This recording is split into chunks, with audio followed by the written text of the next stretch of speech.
Hey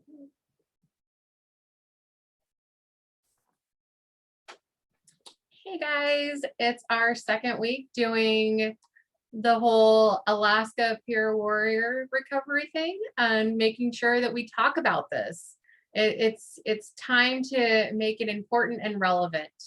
So without further ado, I'm going to introduce Kevin, who is near and dear to my heart because he's one of the first ones I trained. And honestly, I still think I've learned more from him in this time frame. So no shame. Kevin, welcome to the Recovery Warriors, and let's talk about it. Very cool. Thank you, Jen. Yeah, my name is Kevin, and I'm a person in long-term recovery for both substance use disorder and mental health. A long story short is, well, a short story long. I don't know. By the grace of God, I just celebrated 19 years of continuous recovery and clean time. There's a difference there. Clean time is basically a dry drunk, right? You're not working steps, you're not going to meetings, you don't have a sponsor, you're not doing any of the suggestions. Well, I am in recovery and I do work the steps. I live the 12 steps. And I have a sponsor, and and I get to work in this field, man, and it's a blessing. I'm born and raised here in Anchorage, Alaska. No severe trauma as a child. I got high when I was 9 years old and I liked it. I took a hit off a joint and I liked it, and I continued on, and the progression of the disease led to trauma, many different types of trauma, physical, mental, as well as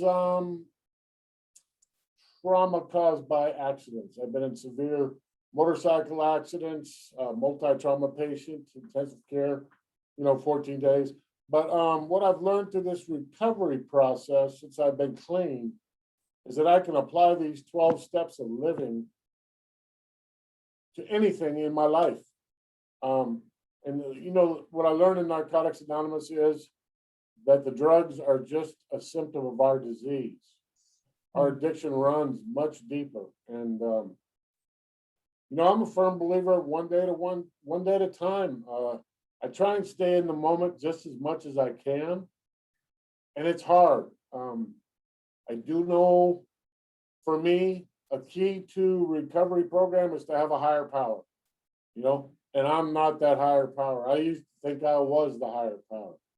But I have a higher power that I pray to, that I talk to throughout the day, and I give thanks and praise. And I've come to learn that just recently in the last few years that I'm I don't know how you would put this, but I'm an addict that can go, let's just say I can go from meditation music to gangster rap within a minute, okay?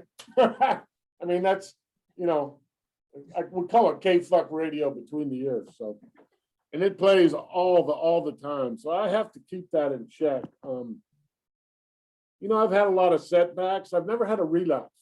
I'm not a firm believer in relapse is a part of recovery. I believe it is a lack of recovery. I believe in doing the 12 steps in order as they were written and to do them slowly and thoroughly. Most addicts want to get through just like everything else, do it quick, fast. But I have found that those few that have done them slowly and thoroughly are still clean to this day. And I'm a testimony to that. The only thing I've done perfect in 19 years is I have not picked up any kind of substance other than was prescribed by a doctor and used as prescribed. Mm-hmm. That is the only thing that I've done perfect. And the rest would be left up to whatever you want to call it, your imagination. But I will say that the hiccups, the setbacks that I have had in recovery, I've been able to. I'm a firm believer in the literature of Narcotics Anonymous, and I have the literature by my chair at my house. Yep. And I have been in deep, dark, suicidal thoughts, you name it, about to be homeless. Let's see, I'm 19 years. So I had 16 years and I was about to be homeless. You know, didn't have the gas to get to a food bank. I mean, and I'm asking my higher power, what part of this is did I get clean for this? But like my mom always told me, hindsight. And now that I look back to where I was and to where I am, that was all part of my journey of moving forward in this recovery process. And everyone is different, I would like to say that I used to be a firm believer of, you don't use anything. But now that I'm working in this field for a few years, I'm a firm believer in harm reduction. If you're going to smoke some pot and stay off heroin, God bless you. You know what I mean? But I never used to be that way. So I've learned. I'm a sponge for knowledge. I love seminars. I love everything. I just got out of a advocacy for the Hill for Washington D.C. a 4-day journey, and that was eye-opening. And I want to get involved in that and go after our state senator. And 2 state senators and 1 congressman, which, they're down in Juneau, so getting a home is good luck. But I'm going to give it my best shot and get more involved because I'm on fire for my recovery again. And I noticed that your flame burns hot sometimes and it kind of goes low, and then it gets hot. Well, right now I'm kind of on fire and just in an attitude of gratitude. I'm living the dream. I am. And a lot of it has to do with doing the footwork. And, I was thinking about hiccups and overcoming. I had a major back surgery, 2015 workman's comp deal. And I was on a walker and got to a cane. Then I started falling. And I go to a neurologist and they tell me, oh, you've got multiple sclerosis. So for those of you who don't know, I'm on a walker. I've been on a walker. I hate the walker, but I have to have it for balance. But I get through it, I drive a vehicle, I push through in the wintertime, I slip, I trip, I fall, I get up and I keep marching. And baby steps are important, as long as I'm moving forward in my recovery in my life in one way, shape, or form, I found that all will be well. But I sure wish I could see the future before, because getting through those dark times, it takes a lot of faith and a lot of perseverance, that's beyond that's all the glory to my higher power. I just, like I said, the only thing I did not pick up. So, can you talk a little bit about why you became a peer and what that journey's looked like for you? Yeah, I became a peer. My first taste of peer was it was with John Shinholster, the McShin Foundation. And I did a 3-day certification in the Valley. So that kind of caught fire there. And then I did the RADAC trainings for counselor tech, and then I took MRT. So I just started stacking certs, as I call it. And then I found this on Facebook, and there's Jen, and here we are today. I'll be here a year, I think, in a couple, 3 weeks. Yeah, if that. I think our first training event is the 15th of May. Yeah, and just being a peer, the level playing field. I'm no better, I'm no worse. No. We are equal. I don't care where you are. I mean, I'm dealing with people that have been sleeping in tents all winter, to people that have homes and vehicles, everywhere in between. Yeah. And just like in my addiction, I dealt with people in the ghetto, down in Fairview, down in Ingra, all the way to the mountaintops and all points in between. Yeah. So I don't discriminate. We're on the same journey, trying to get well through mental and substance use disorder. And the peer movement is huge. I mean, I got invited to, there's a peer thing going on down in Kenai. I don't know if you heard about that. It starts Monday. I'm like, well, should I take vacation time? Can I fly, but no, I just need to chill out, right? But I'm interested in that. And the peer movement is huge. I mean, and we're building a strong team eventually, They're talking about bringing on some more peers over here where I'm at Falkirk. So, because we need it. They're noticing. Yeah, we were talking about a couple more on each team. Yeah. Yeah. Yeah, pretty Yeah, exciting. so yeah, I mean, the peer and my recovery goes hand in hand. But at the end of the day, I have to keep that separated, and it is hard. It's hard when you lose clients, you know. Can you Um, expand on that a little bit? The difficulties, the hard parts, because it's not well, always a cakewalk, it's not always it's fun. basically the brain, you know, not taking my work home. I have to have boundaries. Mhm. So if I have to call my sponsor, if I have to read literature, Yeah, anything, if I have to do some self-care, whatever I have to do to get my mind off of work. But I always have to be conscious and not to be taking that home. And you know what I just learned recently? Don't fall behind in your notes. I will never do that again. That was stressful. yeah, it is. That was stressful. I'm That's a cutting it out. flipping That's a nightmare. healthy boundary. I got here before 4 o'clock to finish my notes because I'm Good. not going there, because you do take that home. You got Yeah, all those notes stacking up, and I've got it written down, but I have to transpose it into the DAP, and that's a lot of work for a henpecker like me, you know. And I'm not a copy and paster. I mean, I'm old school, so yeah. yeah. And that's awesome. Yeah. So for people considering recovery, this is a multi-step process. It doesn't always work the first time. Some of us take a couple of falls and hits before we get there. Yeah. What is your best advice for just maintaining?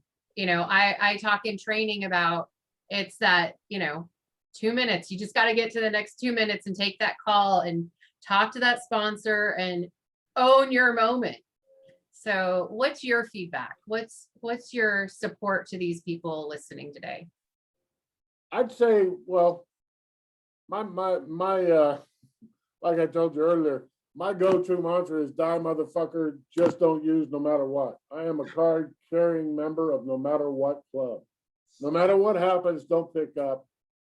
Pick up the phone, talk about it, man. Talking about it to a sponsor, to your hardcore 4 people that you can count on answering the phone, it takes the power out of it. Yeah. But it's picking up that 10,000-pound phone sometimes. But Yeah. picking up that 100-pound book and reading, just to change the gears in your mind. Shift it. Yeah, for sure. Yeah. So you're well into your recovery, and I love that. And I love that, you're kind of my go-to when it comes to what the old timers are, which Yeah. I think that's almost derogatory, but I get it. I'm going off of what people are teaching me about the terms. Yeah, it is. And I used to be a young person recovering, and I was like, man, this guy's got 15 years, 20 years. Like, those are old timers. Yeah. Now, here I am when I go to a meeting, I'm like one of the few that have, over a decade clean. So yeah. And just thinking about your own journey, Kevin, where have the hard stuff shown up? Because I know in my own recovery, because mine's mental illness, one of the Yeah. things I constantly strive with, it's not even the everyday stuff, it's the anniversaries are really hard for me. And so I'm kind of curious what your hardcore story is that keeps you motivated and moving forward and gave you 19 years, dude. My hardcore story, I'm not clear. What do you mean? Just what did it take for you to that one day after one day after one day? I was in a class teaching just before I came on this with you, and Yeah. one sister has 20 months clean and the other one's at day 94.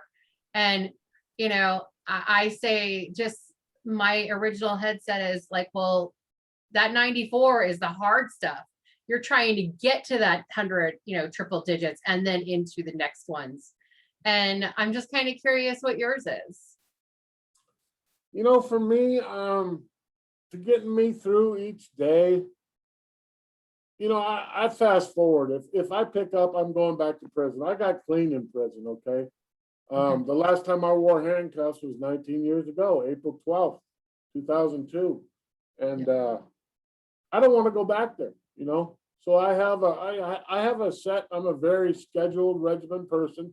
I do my morning prayer, I do my meditations, I Yep. talk throughout the day, and I do my nightly prayer and my nightly meditations. And, that's really what's gotten me through it. My higher power, man, that conscious contact with the higher power, the 11th step, Yeah. that's where it's at for me. It's the Nice. most, the 11th step and the 9th step, those amends that I did graveside with my parents, Mhm. still makes my chicken skin stand up, you know what I mean? Oh, I love that. Yeah, the 9th step, those amends and living amends, living differently.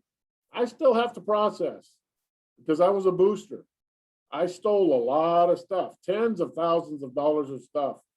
I still have to process to this day. When I go to a store and there's an expensive object that fits in my pocket, I have to process. You got credit cards and cash, dude. But that is the addict mind at work. I have to process. It is. Normal people don't even think about that kind of stuff. So just for case in point, yeah. It's doing the next right thing for the next right reason. Doing the next right thing. Yeah. I like that. Yeah. What's been the most exciting part about being in recovery? Making That's this hard. like a hot rod. There's too many to list. You know what I mean? A classic hot rod. I mean, it's beyond. I mean, a gratitude list just goes beyond. I remember in class, you had so many great things to talk about when we talked about the importance of those gratitude lists and helping to identify strengths and opportunities for our clients. And years just blew me away. Really? I wish I remembered. That seemed like forever ago. It was a year, dude. I know, and it seems like it's been forever. It does. It feels like we've been doing this for a while now. It does. It does. And it's still exciting. I love this job because it's ever changing. My schedule changed today. I had plans to take on a third client. It didn't work out, man, because we were out doing the ash hunt down south. And, that for me, that was a big deal. And Prioritizing. and I'm not Superman anymore. I'm getting back to do my notes because I'm off today. And when I get back on Wednesday, 72 hours is long gone. So it's game over. Yeah. You're so awesome, Kevin. I feel so you lucky. You are too, Jen. It's amazing that I'm here, and all the gratitude to you. Facebook, a lot of people don't understand. I got great jobs off of Facebook. You know what I mean? Yep. Yeah. I mean, I was looking at kind of like thumb my nose at people that are like anti-Facebook. I said, man, I got a great job from Facebook. So hey, we've gotten over 7,500 hits in the last year on this training because of Facebook. Yeah, there you have it. Yeah. It's done its job. Yeah. It has brought me some of the coolest people. And Facebook is addictive for me even, I call it hand crack. My ex used to call it hand crack. Pick it up, put it down. Pick it up, put it down. Pick it up, put it down. Like leave it alone. We all need a hobby. Yeah, right. Well, Kevin, I really do appreciate you making time for me tonight. Thank you for having me. I love to see your smiling face. I appreciate the time as well. Thank you so much, Kevin. You take care of yourself this weekend. I will. I'm going to suntan tomorrow. Ooh, there you go. Tan time. Yep.